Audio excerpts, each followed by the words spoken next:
comes for his bride. If you go to 1 Thessalonians 4, verses 15 and 17, it says these words, and this is describing the rapture. We who are alive, who are left until the coming of the Lord.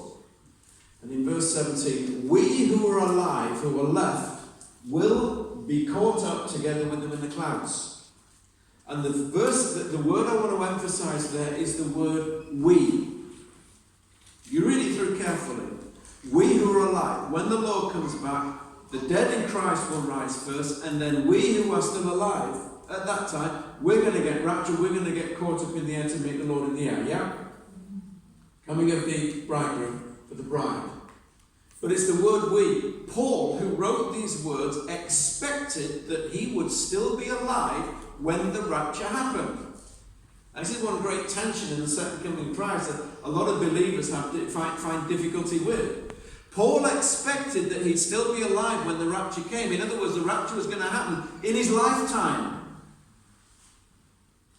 They were waiting for it. We, not you who might be alive, but we who are alive, he expected to be one of them. But if you go to 2 Timothy chapter 4 and verse 8. Last words to Timothy. The time of my departure has come. I have fought the good fight. I have finished the race. I have kept the faith. Now there is in store for me the crown of righteousness, which the Lord, the righteous judge, will award me on that day. And not only to me, but also to all who have longed for his appearing. Paul's still longing for the coming of the bridegroom. He's still longing for the coming of Christ. But actually, in the meantime, he's reached the end of his own earthly course. This was AD 67. He'd been arrested and put on trial by the Romans. Nero was the emperor, one of the most evil men ever to live.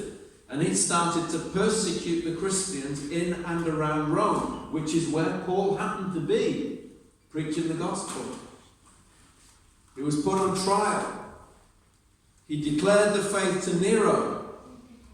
But because Nero had made the Christian religion illegal, Paul faced the chopping block.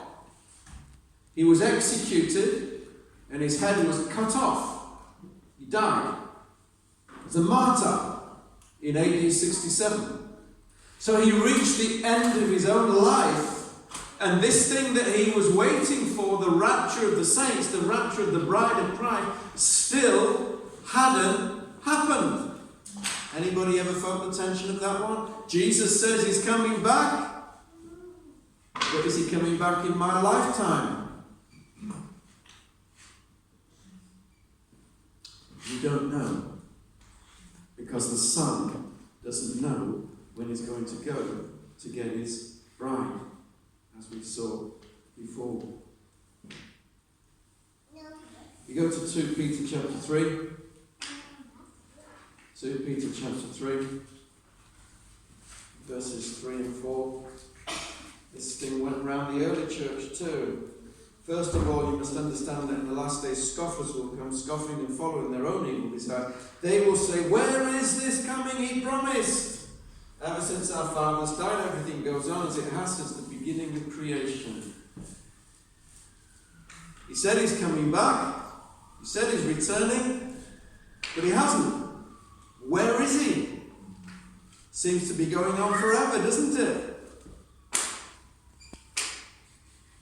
Secondary tension you've got to learn to live with. He's promised to come back for you, but you may actually reach the end of your course before he comes back. And that will mean he's not coming back for you. You just go straight to heaven to your reward. You get the shortcut.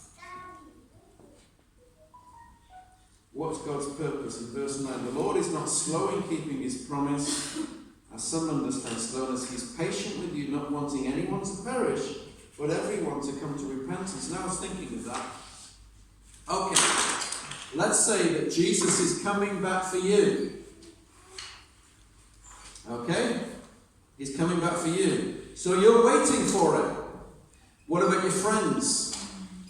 What about people that come to church that haven't yet repented? God is not willing or wanting or desiring that they will perish eternally. So he waits, giving them every opportunity that they need, all the time that they need to put their lives right with God, to repent of their sin, to get right with God, so that they too can begin to wait for the bride. God waits for you. Let's say you're an unbeliever. God will wait for you the whole of your life if he needs to, just to see if you'll repent and put your life right with God, because he doesn't want you going to the other place. So he gives you all the time you need. He'll give you the whole of your lifetime, if that's what it takes. But of course, in the giving you the whole of your lifetime, you've got married, you've got kids, and your kids have had grandkids. Yes? So while God's waiting for you, he's putting himself in the position where if he's willing to wait for you, now he's also got to wait for your kids as well. And he's got to wait for your grandchildren as well, because he's not willing that they will perish either. You with it? So even if you get right with God and you go to your reward, now he has to wait for your children, because he's a God of mercy. So God ends up waiting generation after generation after generation in the hope that people will put their lives right with him and repent and get right with God. But in being patient like that, more people are born and the more people that have to get right with God. You with it? He wants your kids to be saved as well. He wants your grandkids to be saved as well. So he waits patiently again.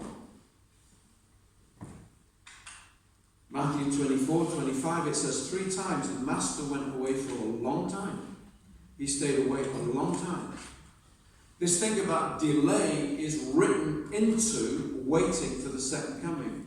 We wait for something that actually may not happen in our lifetime because God is patient with the world. If I read the scriptures aright, the return of Christ for the bride is going to take place when this world has reached a stage where it's rebelling against God. The same, as it was in the days of Noah, as it was in the days of Lot. Those very kind of times that we, in our generation, are beginning to enter into. It's all around you.